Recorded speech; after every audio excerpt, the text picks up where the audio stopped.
bitches! It's Witch Angel Nakora, and welcome back to Absolution. Oh boy, we went through one hell of an ordeal last time. So, we're gonna spend some time with Elizabeth, and then uh, try to avoid Dr. Sharp. He does.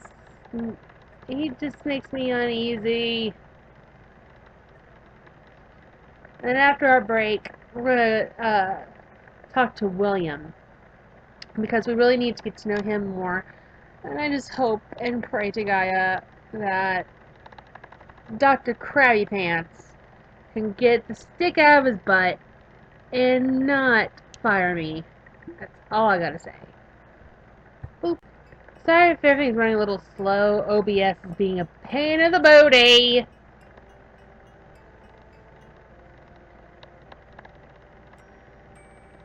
I know I should avoid that topic now along with her parents. Oh boy. I think I may have clicked through a bunch of stuff on accident. I can always go to history and just read what I missed.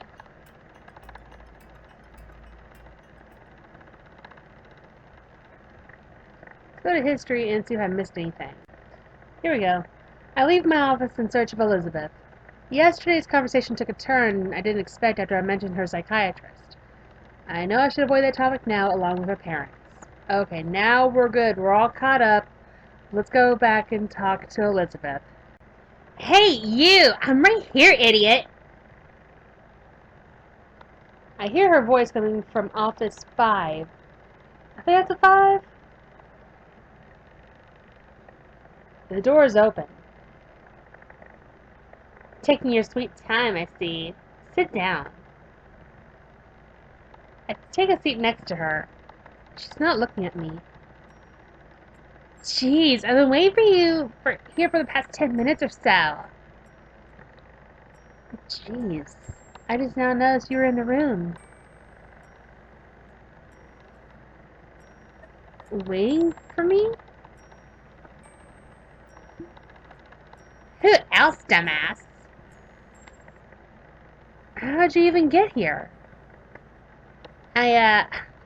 Sweet talked the last psychologist who's here, not to close yet since, you were gonna be here soon.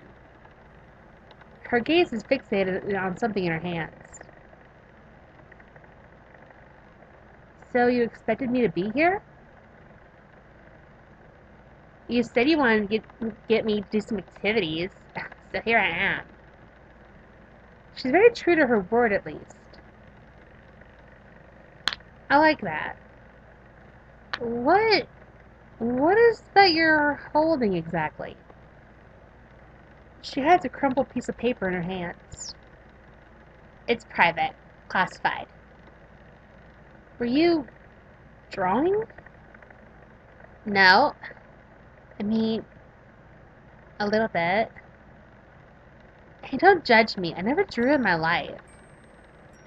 Really? What's so weird about that? Drawing as a child stimulates development in many areas. So I just find it strange. Just like me, right?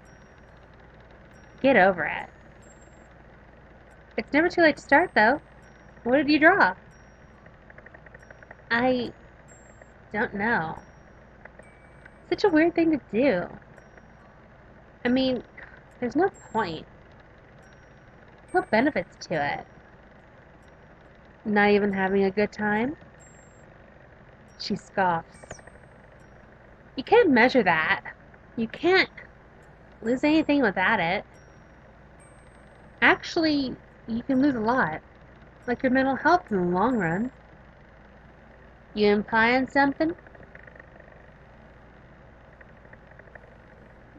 Not at all. It's not my job to diagnose you in any way. Great. Had enough of that already. She crushes the ball of paper in her hands absentmindedly. Everyone thinks there's literally so much wrong with me. Anyone else would have brushed it off as just being a bit socially inept. But not my parents. Either way, I'm not sure what being here fixes, other than them not having to worry about what I'm doing. Which I guess suits them. They're probably better off without me, anyway. Not that I blame them. It's always less dead weight to slow them down. If you had a problem, it's good they sought help. But you're not dead weight either. Do they really seem happier without you? Man, this part gets me.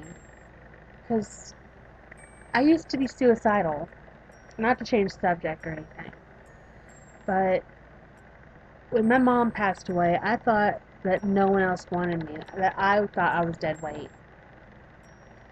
And I thought everyone would be better off without me. And I dealt with it for years. Like, I used to think about it a lot.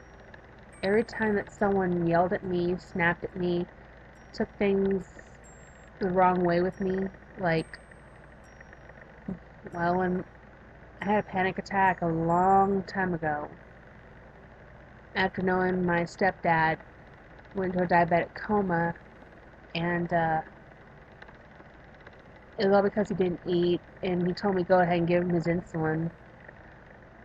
And I had a panic attack so bad that when my stepbrother, my eldest stepbrother, popped up, I was having a panic attack, and he basically yelled at me and did everything the wrong way. You're not supposed to yell at a person that's having a panic attack. It makes things worse.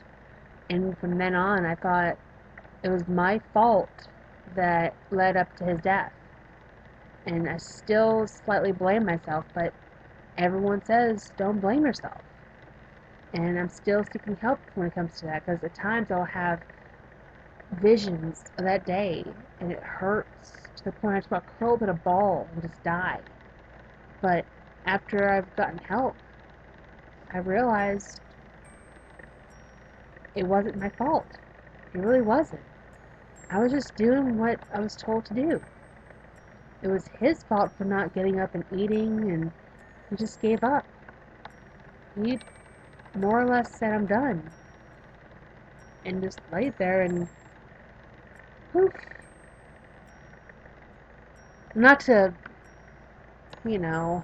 pop off into a weird tangent, weird segue about my mental health, but I just thought I'd let y'all know that I still struggle every day, even after I wake up, to even get out of bed in the morning. Sometimes I think, is it worth it? But then I look at the stuff I've done. I may be agoraphobic, and I have all these disorders and problems wrong with me. I feel like life is worth living, because it does get better. Life does get better even after so much trauma in your life.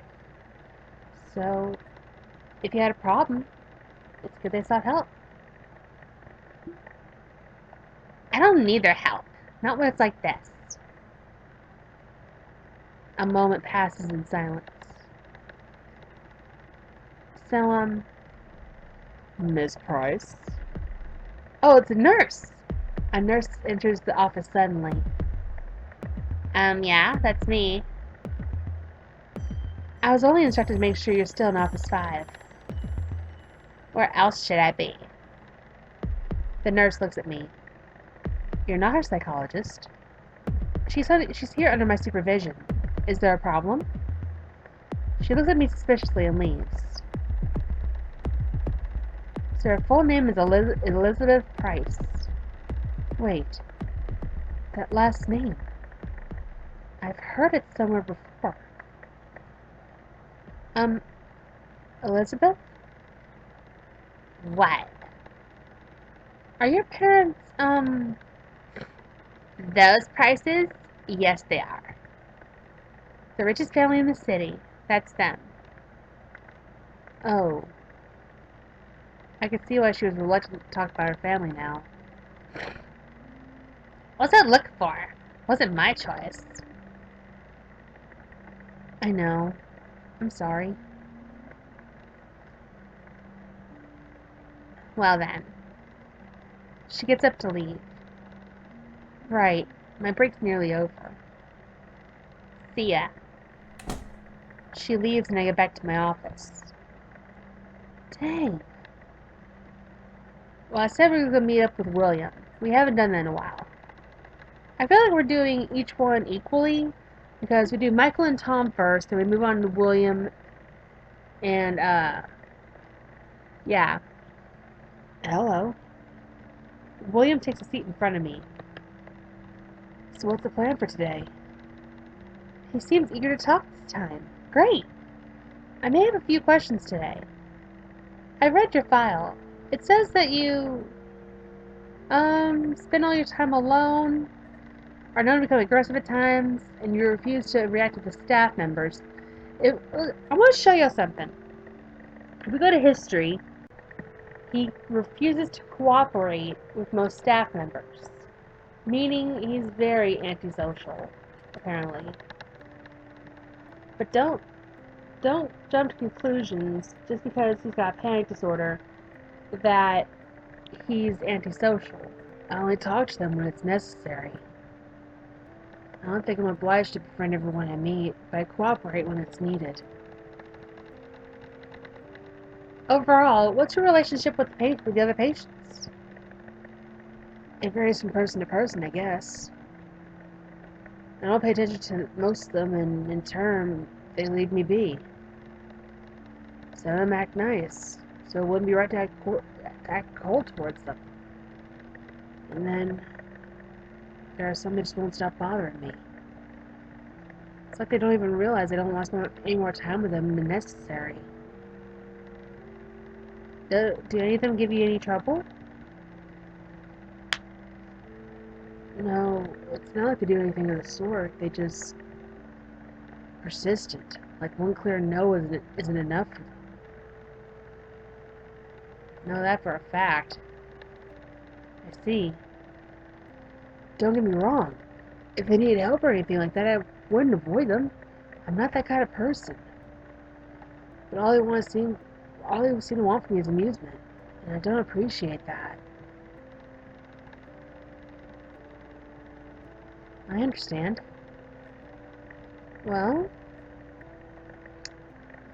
how do you think other patients feel about you? They may think he's cold and distant. Let's go with, are there many patients who bother you like that? Not really. Is there any reason why you don't like interacting with the other patients? I don't know. I just don't really like doing that. I see. I guess it could be because I wouldn't really exactly trust myself to spend time with people.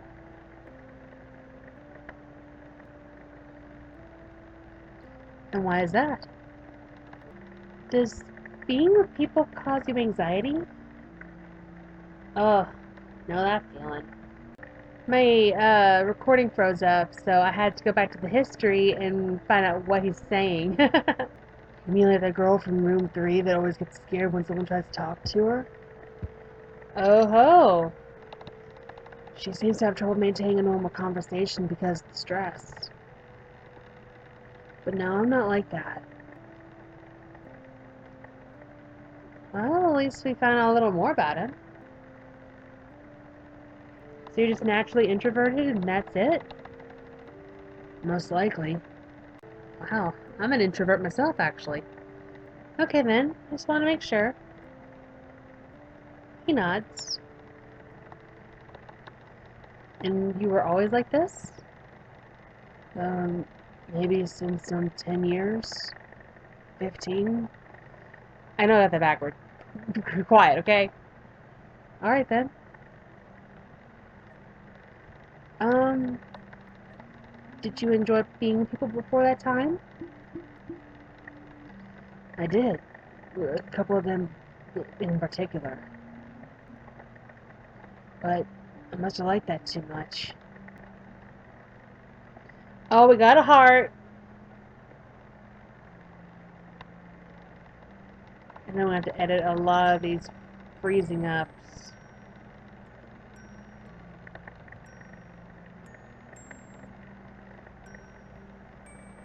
I don't know.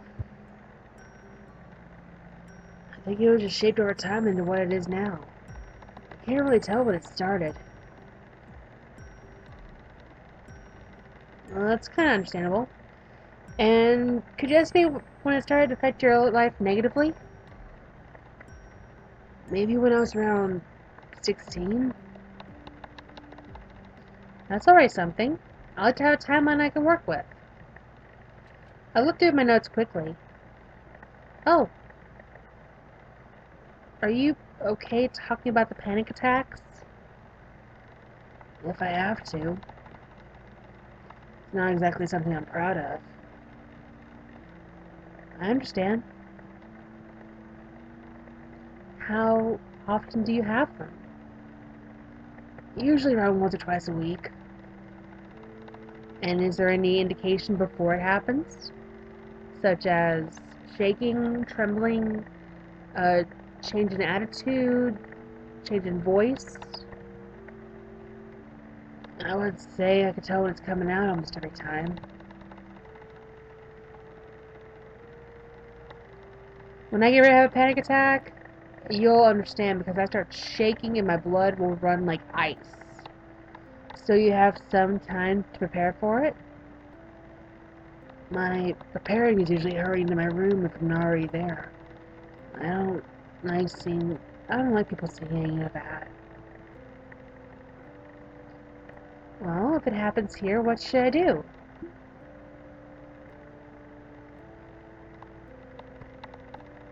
If it theoretically happened here? That's right, in my office. You should leave me be. I know how to get through with that and you don't. Besides, you could get hurt. It wouldn't be very smart to let me stay here if it happened. I don't like the idea of leaving him be when he needs my help the most. But I should take what he says into consideration. It's getting late. Thank you for answering my questions today, William. It's that late already? I didn't realize. He gets up. Well, goodbye, Dr. Hart. He leaves my office. Should I make notes about what I've learned today? No. Because as someone who goes through panic attacks, I don't need any notes. I already know what to do. My last session of this week is over. I gather my belongings into my bag, take my jacket, and head outside. Locking the door behind me, I remember that Dr. Sharp told me to meet him after work. He said he would judge my ability to keep working here. If I'm not careful enough, he may fire me. I really hope I can keep this job, though. I found his office on the far end of the hallway and knock. There's nobody there. Maybe he's out temporarily. I should wait.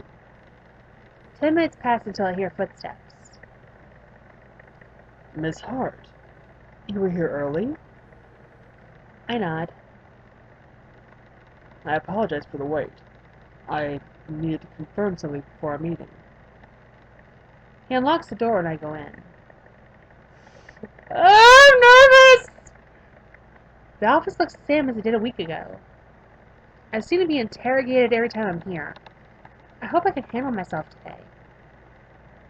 He's not looking at me. He pulls out a notebook and adjusts his glasses. As I have said before, I've kept track of who you chose to interact with during the entire week. Hearing that makes me a bit anxious. I've done everything right, haven't I? Is this correct? He shows me a page of the notebook. All the days of the week are written down with the names of my patients listed under them. It's accurate. I nod. Regarding your schedule. He looks over the names carefully for a moment. Oh, that look on his face makes me very nervous! Miss Hart, Yes? your schedule this week is perfect. Oh my Aphrodite, you have no idea how hard I was holding my breath! Thank you! You showed no signs of subjectiveness when choosing patients. See, that is the key! You need to go in a specific order. That way you can understand 2 patients one day and 2 patients the next. That's the way to get a perfect week. In addition, you must have planned it all beforehand. I sure as hella did. 4 days, 4 patients, 8 sessions to spare.